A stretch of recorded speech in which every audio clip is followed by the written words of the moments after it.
on holiday here in Geneva. The romantic megastars Byron and Shelley and their child brides. Over here for a bit of wife swapping and dope smoking and stuff like that. Anyway, one night at dinner, the conversation gets round to the subject of microscopic creepy crawlies and how apparently some scientist has galvanized a piece of pasta and made it come alive. Though back then, who knew? So Shelley's wife Mary gets all exercised about how science will destroy us all by tampering with the forces of nature, and decides to write a novel about it.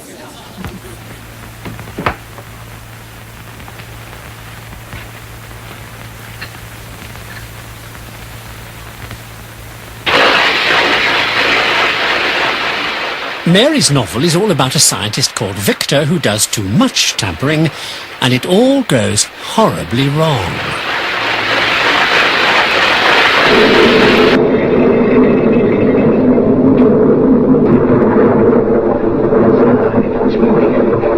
It's alive! Oh, it's alive! It's alive! It's alive!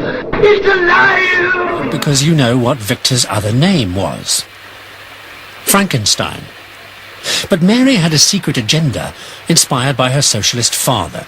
Frankenstein was really an attack on the kind of technology that she thought was destroying people's lives in the unspeakable conditions of Industrial Revolution factories. One of her father's friends and admirers was a young factory manager called Owen, who turned his factory in New Lanark, Scotland, into a kind of workers' paradise. When Owen arrived here, people were working under very harsh conditions.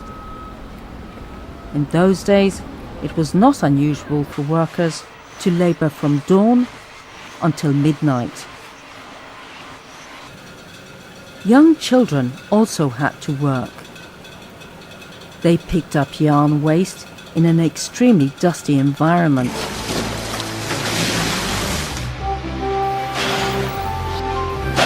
He shortened working hours, restricted child labor, and even provided sick pay.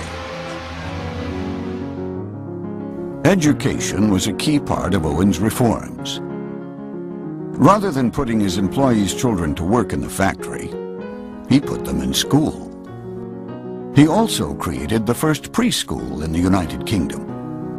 It was part of what he called the Institute for the Formation of Character. And he believes that if you can begin virtually at birth and have this child in a superior environment, you will actually produce a perfect character. He called this the second coming of the truth. I think he really did believe he was the second Messiah, that he had come, unlike Jesus, who could only tell the truth in parables. Owen, on the other hand, could actually say the literal truth because he had the science.